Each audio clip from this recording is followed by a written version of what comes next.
एक काम्पिल्य नाम का नगर है, जिस नगर का नाम है काम्पिल्य। उस काम्पिल्य नाम के नगर में एक श्रेष्ठ ब्राह्मण रहते हैं जिनका नाम है यज्ञदत्त। यह यज्ञदत्त यज्ञ विद्या विशारद है, यज्ञ विद्या में विशारद है। सोम याजी कुल में इन्होंने जन्म लिया है। इनको प्यार से दीक्षित भी कहते हैं, क्योंकि यह यज्ञ में दीक्षित थे, इसलिए प्यार से इनको दीक्षित कहते थे। और इनकी पत्नी, जिनको प्यार से सभी दीक्षितायनी कहते थे। परम विद्वान, परम ज्ञानी, परम आचरण संपन्न यह यज्ञदत्त दीक्षित, जिनका जीवन शास्त्र अनुकूल, मर्यादा अनुकूल, धर्म अनुकूल चल रहा है, जिनका ज्ञान भी सही है और आचरण भी सही है, जो बोलते हैं वो करते हैं, जिनका मन, जिनकी वाणी और जिनका कर्म एक जैसा है, वही महात्मा है। ऐसे दीक्षित परम ज्ञानी है, आचरण संपन्न है, वेदों के ज्ञाता हैं। इनकी पत्नी भी परम सुशीला है, साध्वी है, सती है, पतिव्रता है। इनको एक पुत्र हुआ जिसका नाम हुआ गुणनिधि। माता पिता के कितने बड़े बड़े सपने रहते हैं, मेरा बच्चा, मेरे संतान इतनी धार्मिक होगी, इतने बड़े ज्ञानी होंगे, इतने बड़े आचरण संपन्न होंगे, इतने बड़े धनवान होंगे, समाज में लोग उनकी वाह वाह करेंगे तो हमारी भी वाह वाह होगी। क्या क्या सपने माता पिता देखते हैं, और इन्हीं सपनों के साथ वो अपने बच्चों का नाम भी रखते हैं। दीक्षित ब्राह्मण ने अपने बच्चे का नाम रखा गुणनिधि। मेरा बच्चा गुणों का निधि हो, निधि यानी समुद्र, गुण यानी सद्गुण, मेरे बच्चे में सारे सद्गुण रहें, वो गुणों का निधि बन जाए, गुणों का समुद्र बन जाए, गुणों की खान बन जाए। लेकिन जरूरी नहीं कि माता पिता नाम ऊंचा रखें और बच्चे कर्म भी वैसा करें, उनका जीवन भी वैसा हो।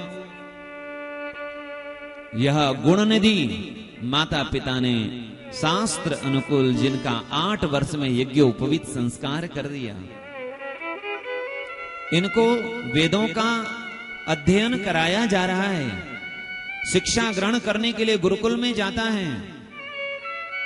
यह दीक्षित यज्ञदत्त, जो उस नगर के परम विद्वान, जिनका सब सम्मान करते हैं, वहां के राजा भी जिनका आदर करते हो, वहां के राज परिवार भी जिनका यजमान हो, ऐसे वह दीक्षित जिनका बहुत सम्मान समाज में। लेकिन यह गुणनिधि पुत्र पढ़ने के लिए तो जाता गुरुकुल में, लेकिन पढ़ता नहीं।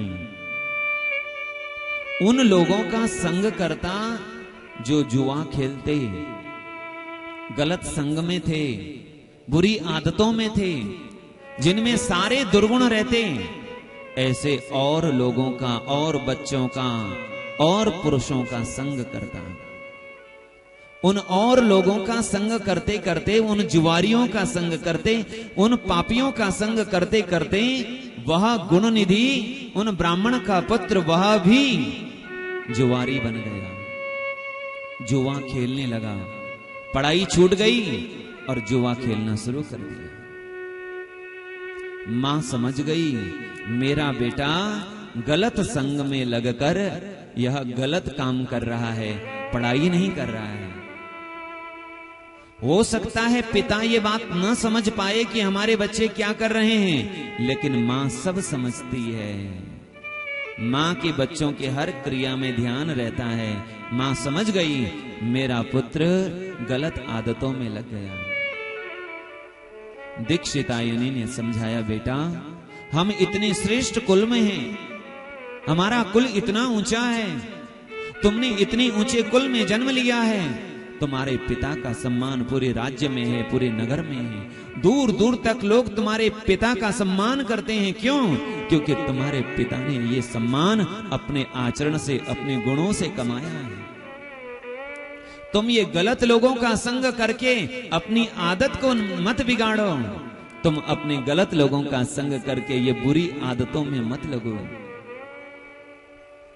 इनका विवाह भी हो गया, लेकिन फिर भी इसकी आदत नहीं गई। माता पिता समझते हैं बच्चे यदि विशेष लड़के पुत्र यदि गलत आदतों में हैं तो माता पिता और लोग समझते हैं कि शादी कर लो सुधर जाएगा। क्या शादी कर लो अपनी आप अक्ल आ जाएगी, ऐसा लोग कहते हैं। मानो शादी करने के बाद ही अक्ल के दांत आते हों। एक अक्ल के दांत होते हैं ना, ऐसा लोग कहते हैं। बोले इसका शादी कर दो, ये अपने आप जगह पे आ जाएगा। तो माता ने सोचा कि शादी करने के बाद सुधर जाएगा, विवाह कर दिया। लेकिन विवाह करने के बाद भी उसकी आदत बदली नहीं। ध्यान से सुनिए, बुरा संग कैसे आपका, आपके बच्चों का कैसे जीवन खराब कर सकता है। एक संग कैसे पूरे जीवन को बेकार कर सकता है। एक बुरे लोगों का संग कैसे जीवन को गर्त में ले जा सकता है, इसका प्रमाण गुण निधि है। माना नहीं, जब घर से धन चुरा चुरा कर जुआरियों को दे देता। घर में धन रहा नहीं, पैसा रहा नहीं, सारा पैसा जुआरियों को लुटा दिया। तो घर की चीजें चोरी करके और जुआरियों को देने लगा। पिताजी की बहुत कीमती अंगूठी, हीरे आदियों से बनी हुई स्वर्ण की अंगूठी, वह अंगूठी भी जुआरियों को दे दी। पिताजी की जो सुंदर सी जो धोती थी, जिस पर सोने की पट्टी लगी हुई थी, ऐसी वह सोने से बनी हुई जो धोती थी वह भी लुटा दी। माता पिता के जो कीमती कीमती वस्त्र थे वो भी जुआरियों को दे दिए। घर के कीमती कीमती बर्तन भी ले जाकर जुआरियों को देकर के आ गया। एक दिन दीक्षित अपने घर की ओर यजमानी करके आ रहा था। उस समय उन्होंने देखा कि एक व्यक्ति ने उनकी अंगूठी पहनी है। अपनी अंगूठी कौन नहीं पहचानेगा, और वैसी कीमती अंगूठी सबके हाथ में हो नहीं सकती थी। जैसे दीक्षित ने देखी, पहचान गए, ये तो मेरी अंगूठी है। उससे पूछा, ये मेरी अंगूठी तुम कहां से लाए, क्या तुमने चोरी की है? उस व्यक्ति ने कहा, मैंने कोई तुम्हारी चोरी नहीं की है, तुम्हारे ही पुत्र ने, गुण निधि ने यह अंगूठी मुझे दी है और कोई दान नहीं दी है। जुआ में हार कर गया है। क्या आपको नहीं पता कि आपका बेटा जुआ खेलता है, आपका पुत्र जुआ खेलता है? अरे इतना ही नहीं, उसने बहुत सारी चीजें जुआ में हार के लोगों को दे दी है। और इतना ही नहीं, जब वह जुआ में हारा गया धन जब नहीं देता है, अन्य जुआरी उसको पकड़ते हैं, उसके वस्त्र निकालते हैं और नग्न करके उसकी पिटाई करते हैं। क्या आपको नहीं पता उसकी इस प्रकार से पिटाई भी होती है? यज्ञ दत्त को लगा, मैं क्या करूं, यह अपकीर्ति मैं कैसे सहन करूं। अपने मुख नीचे करके और अपने घर पर गए। सबसे पहले अपनी पत्नी से दीक्षितायनी ने पूछा, देवी तुम्हारा वह पुत्र गुणनिधि कहां है? दीक्षितायनी ने फिर झूठ कह दिया, महाराज अभी लगता है अपने मित्रों के साथ गए हैं, कहीं पढ़ने गए होंगे। बस ऐसे ही तुमने झूठ कहा मेरे से, बार बार मुझसे झूठ कहा। और वो मेरी अंगूठी कहां है, मेरे वो पात्र कहां हैं? मैं जान गया तुमने मुझसे झूठ कहा, तुमने मुझसे छुपाई बात।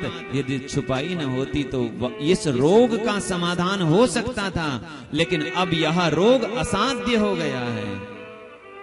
और शास्त्र कहते हैं, जब रोग असाध्य हो जाए तो जिस अंग में असाध्य रोग हो जाए उस अंग को काटकर अलग कर देना चाहिए। त्यजेत एकम कुलस्य अर्थे। डॉक्टर कहते हैं, इस हाथ में आपका असाध्य रोग हो गया है, इस हाथ को काटकर फेंक दो, नहीं तो आपका पूरा शरीर खराब होगा।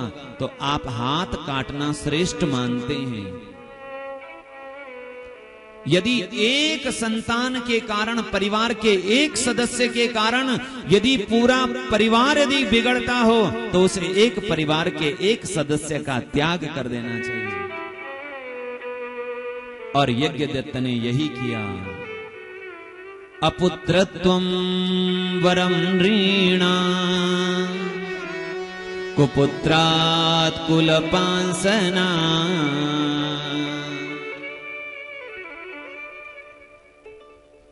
माता पिता को यदि संतान न हो तो माता पिता को कष्ट होता है, लेकिन वो सहन कर लेते हैं। यदि संतान हो जाए और भरी जवानी में मर जाएं तो भी माता पिता को कष्ट तो होता है, लेकिन वो सहन कर लेते हैं। लेकिन यदि संतान दुष्ट हो जाए तो यह संतान माता पिता को जीते जी उतनी बार कष्ट देते हैं जितनी बार वो दिखते हैं या उनकी याद आती है। इसलिए कहा कुपुत्रो दुखदायक। कुपुत्र दुखदाई होता है। और दीक्षित ने, यज्ञदत्त ने उसी समय संकल्प किया और अपने पुत्र का त्याग कर दिया, निकाल दिया घर से। घर से निकालकर सबसे पहले वह गुणनिधि अपने मित्रों के पास गया, जिन मित्रों के साथ रहकर उसने अपनी आदत खराब की थी, अपना स्वभाव खराब किया था, अपने जीवन में दुर्गुण लाए थे, उन अपने मित्रों के पास गया। अपने मित्रों से कहा, मित्र, मेरे माता पिता ने मुझे निकाल दिया है, मेरा कोई घर नहीं रहा, तुम मुझे अपने घर में ले लो, कुछ दिन मैं तुम्हारे साथ रहूं, मुझे भूख लगी है, कम से कम थोड़ा भोजन तो करा दो। उन्होंने घर से निकाल दिया, अपने घर में घुसने नहीं दिया। हारा, थका, भूखा, प्यासा, घर से निकाला हुआ, जिसका अपना अब कोई नहीं है, कोई योग्यता नहीं जिस योग्यता से अपनी जीविका चला सके, दुखी होकर यह गुणनिधि जंगल की ओर चला गया। भूखा, प्यासा, दुखी यह गुणनिधि शाम तक इंतजार करता रहा, देखता रहा, याद करता रहा अपने घर को। माँ घर पर गरम गरम रोटी खिलाती थी, यहाँ जंगल में मुझे कौन भोजन देगा। अपने घर को याद करता है, रो रहा है। उसी समय उसने देखा कि सामने ही एक भगवान शिव का मंदिर है। उस मंदिर की ओर कुछ प्रसाद लेकर पूजा करने के लिए मंदिर की ओर आ रहे हैं। उस बने हुए भोग सामग्री की सुगंध उसकी ओर हवा के द्वारा आ रही है। वह समझ गया कुछ भोग, कुछ सामग्री भगवान शिव की पूजा के लिए लाए हैं। एक आशा जगी कि यह थोड़ा बहुत भी यदि भगवान शिव को अर्पित करेंगे तो वो मुझे जरूर मिलेगा। उस दिन शिवरात्रि का दिन था। रात्रि के समय वो पूजा करने वाले जो अर्चक थे, जो पुजारी थे, पूजा करने के लिए जो भक्तगण आए थे, उन्होंने भगवान शिव का अभिषेक किया, अर्चना की, नैवेद्य चढ़ाया, फूल बिल्वपत्र चढ़ाया और भगवान को भोग लगाकर भगवान शिव का नाम कीर्तन करने लगे।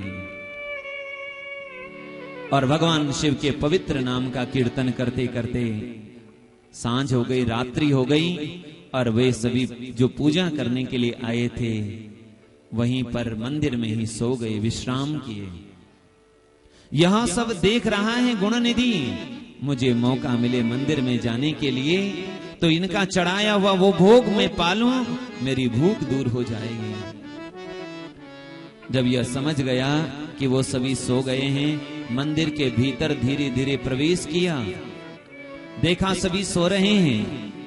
भगवान शिव के शिवलिंग के सामने एक दीपक जलाया हुआ है, जिस दीपक की लौ अब बुझने ही वाली है, बहुत मंद हो गई है, कुछ दिख नहीं रहा है स्पष्ट। गुणनिधि ने सबसे पहले अपना वस्त्र निकाला, अपने वस्त्र को चीर कर और एक बत्ती बनाई, बाती बनाई है और उस बाती को दीपक पर रखा है। पहले दीपक जलाया, उस दीपक से जब भोग की सामग्री दिख गई, फिर उसने वह भोग की सामग्री उठाई, बहुत अधिक भूख लगी हुई थी। सबसे पहले थोड़ी भोग की सामग्री मुख में रखी। कुछ भोग की सामग्री मुख में है, कुछ हाथ में है, और यह हाथ में लेकर वापस दौड़कर जा रहा था। उतने में किसी के पांव पर उसके पांव लग गए, और जो पूजा करने के लिए आए थे उनकी नींद खुल गई। कोई चोर आया है, चोर आया है, चोर आया है, इसे पकड़ो, इसको मारो, यह कहते हुए जैसे ही वह सभी उसके पीछे दौड़े हैं, गुणनिधि के पीछे। आगे आगे गुणनिधि दौड़ रहा है, पीछे वो सभी दौड़ रहे हैं। किसी ने उसको पीछे से मारा है, और दौड़कर जब जा रहा था एक पत्थर से उसका पांव अटक गया, नीचे गिरा, सिर पत्थर पर लग गया और गुणनिधि वहीं मर गया। गुणनिधि मर गया। उसी समय यम के दूत आए और गुणनिधि को पकड़कर ले जा रहे हैं। यम के दूत गुणनिधि को पकड़कर ले ही जा रहे थे कि ताव शिव गणा शुभ्रा। उसी समय भगवान शिव के गण वहां उपस्थित हो गए। बोलिए शंकर भगवान की।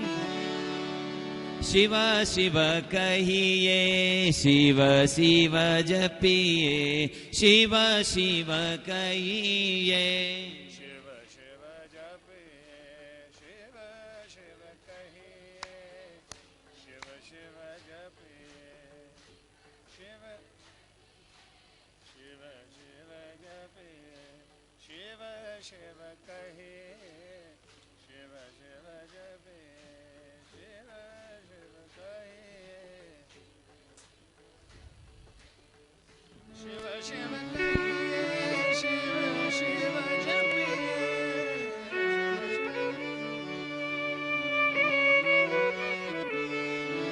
शिव शिव कहिए, शिव शिव जपिए, शिव शिव कहिए, शिव शिव जपिए, शिव शिव कहिए, शिव शिव जपिए, शिव शिव कहिए, शिव शिव जपिए, शिव शिव कहिए, शिव शिव जपिए। उसी समय भगवान शिव के गण वहां आ गए।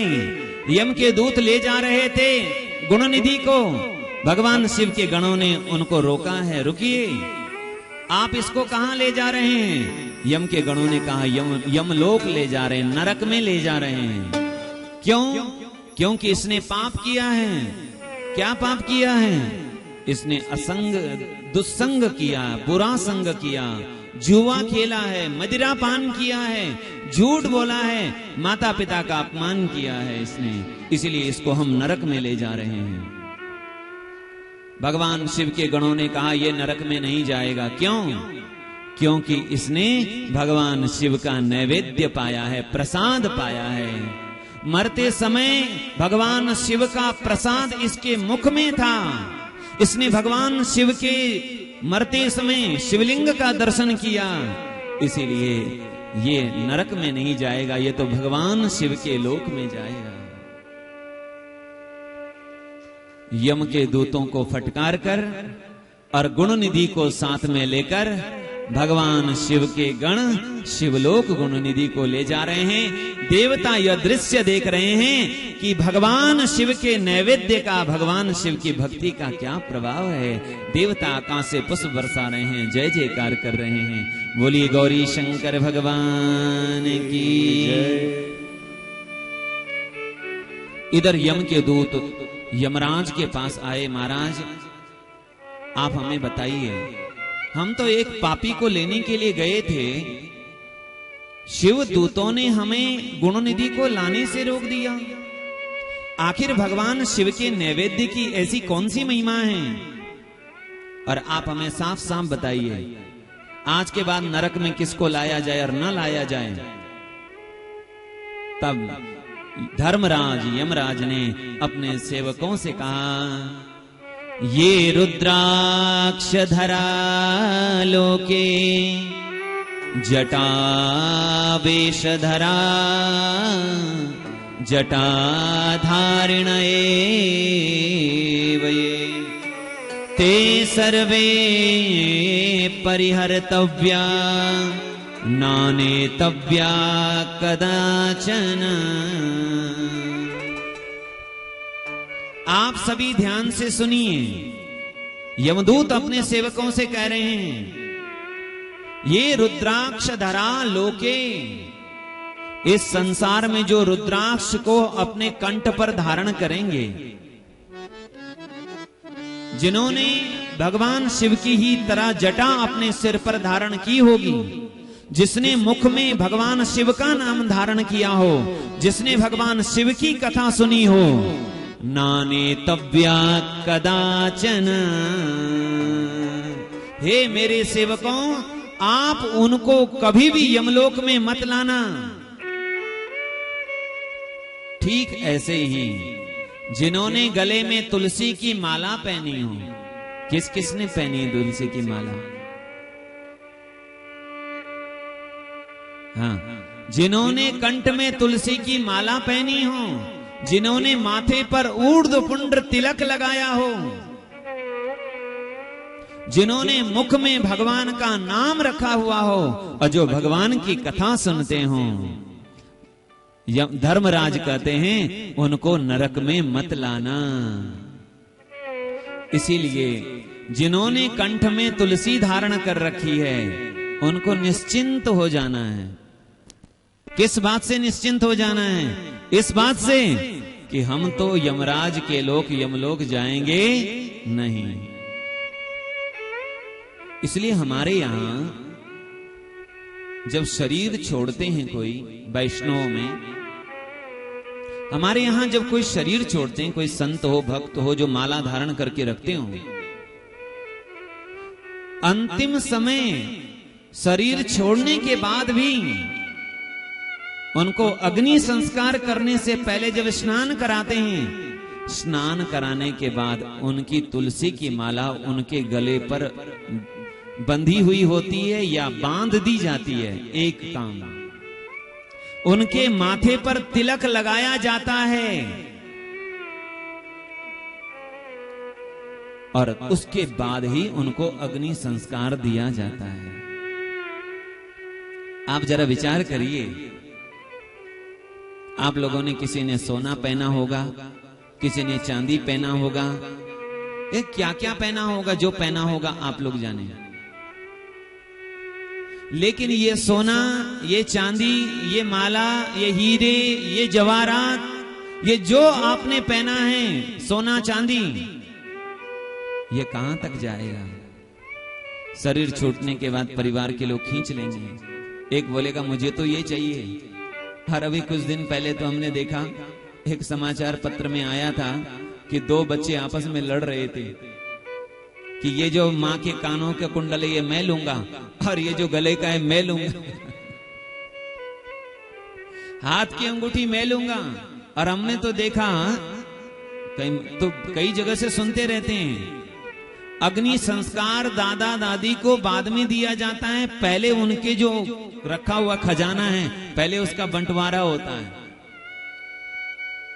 किसी के मरने का गम नहीं है, दादी ने दादा ने अपने संदूक में क्या क्या रखा होगा इसकी चिंता ज्यादा है। मरने के बाद सब लोग निकाल लेंगे, कानों के कुंडल निकाल लेंगे, गले का हार निकाल लेंगे, हाथ की अंगूठी निकाल लेंगे। ऐसे नहीं निकलेगी तो चाहे खींच के निकालनी पड़े, चाहे चमड़ी निकाल के निकालनी पड़े, पर सब निकाल लेंगे। आपके शरीर पर कुछ नहीं रहेगा। लेकिन ये जो तुलसी है ना, ये जो तुलसी कंठ पे धारण की है ना, ये अभी भी आपके गले में है। शरीर छोड़ने के बाद, मृत्यु के बाद भी यह तुलसी गले में ऐसी ही बनी रहेगी। इस तुलसी को लेने वाला कोई नहीं है। अंतिम तक साथ देने वाली यदि कोई है तो केवल तुलसी महारानी है। सोना अंतिम समय तक साथ नहीं देगा, मरघट तक साथ नहीं देगा, चांदी मरघट तक साथ नहीं देगा, पर भगवान की जो प्रिया है तुलसी महारानी है, वो अंतिम समय तक हमारा साथ देगी। इसलिए तुलसी धारण करना चाहिए। जो अपने व्यवसाय के लिए भी, किसी कारण से भी जिसने भगवान शिव और माता पार्वती का भेष धारण कर लिया हो, वह यमलोक में नहीं आता है। इस प्रकार यमदूतों को यमराज ने समझाया। इधर भगवान शिव के गण जब गुण निधि को शिवलोक ले गए, तो वही गुण निधि ने दोबारा जन्म लिया अरिंदम के पुत्र दम के रूप में। उड़ीसा, जिसे पहले कलिंग देश भी कहते हैं, कलिंग देश के राजा हैं महाराज अरिंदम। अरिंदम के पुत्र के रूप में गुणनिधि ने जन्म लिया, उनका नाम हुआ दम। पूर्व जन्म में इन्होंने मृत्यु से पहले भगवान को दीपक जलाया था। इसीलिए यह जब बड़े हुए, इनको राज्य मिला, राज्य गद्दी मिली। सबसे पहले इन्होंने अपने राज्य में एक प्रस्ताव पारित कर दिया, मेरे राज्य में जितने भी मंदिर हों, उन सभी मंदिरों में नित्य दीपक जलाए जाएं। मेरे राज्य में जितने भी मंदिर हों, उनमें दीपक जला करके सभी नागरिक कीर्तन करेंगे। यह प्रस्ताव पारित कर दिया। ऐसा कोई मंदिर ना हो जिस मंदिर में दीप न जलाया जाए, ऐसा कोई मंदिर ना हो जिस मंदिर में कीर्तन न किया जाए। यदि कोई ऐसा मंदिर कहीं दिखाई पड़ता है तो वहां के लोगों को दंड दिया जाएगा। इस प्रकार का राज्य जब आदेश दिया, महाराज दम ने अपने राज्य के सभी मंदिरों में दीपक जलाया। दम ने भगवान के मंदिर को प्रकाशित किया और भगवान ने इस दम के जीवन को ही प्रकाशित कर दिया। यह सामान्य ब्राह्मण कुल में जन्म लेने वाला गुणनिधि, यह भगवान की कृपा से एक राजकुमार राजा बन गए। और भगवान शिव की कृपा से ही यही दम राजा फिर अगले कल्प में, अगले जन्म में यक्षों के राजा, देवताओं के खजांची कुबेर बन गए, अलकापुरी के स्वामी बन गए। कैसे? भगवान शिव के मंदिर में केवल दीपक जलाया, केवल भगवान शिव की भक्ति की, और भगवान की भक्ति से भगवान ने इसे अलकापुरी का राजा बना दिया। यह अलकापुरी का राजा कैसे हुआ? जब नारद जी ने प्रश्न किया, तब ब्रह्मा जी ने कहा, हे नारद, मेरे पुत्र हैं पुलस्त्य। पुलस्त्य ऋषि के पुत्र हैं विश्रवा। विश्रवा की दो पत्नी हैं, एक पत्नी से हुए कुबेर और एक पत्नी से हुए रावण। रावण, कुंभकर्ण आदि। इसलिए कुबेर रावण के भाई भी लगते हैं। और जब कुबेर का जन्म हुआ, धीरे धीरे बड़े हुए और इन्होंने भगवान शिव को पाने के लिए तपस्या की। कितनी तपस्या की? हजारों वर्षों तक, 10,000 वर्ष तक कुबेर ने तप किया। और तप करने के बाद एक दिन भगवान महादेव माता पार्वती के साथ इनके सामने प्रकट हो गए। बोलिए गौरी शंकर भगवान की।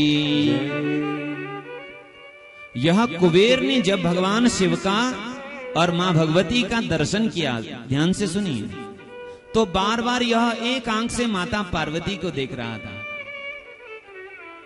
मां भगवती है ये इतनी सुंदर, ऐसा सौंदर्य इनका। मां के सौंदर्य को देखकर बार बार कुबेर एक आंख से भगवती को देख रहे थे, तो मां को क्रोध आया। मेरे पुत्र जैसा होकर यह बार बार मेरी ओर क्या देखता है?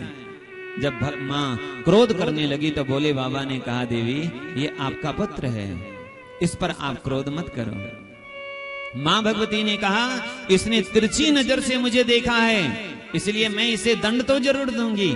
इसकी एक आंख टेढ़ी हो जाएगी, पीली हो जाएगी, पिंग अक्ष वाला यह हो जाएगा। इस प्रकार एक दंड मां भगवती ने दिया।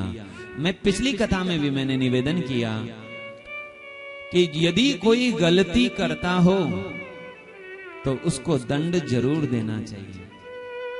यदि कोई गलती करता हो तो उसे क्षमा भी जरूर करना चाहिए।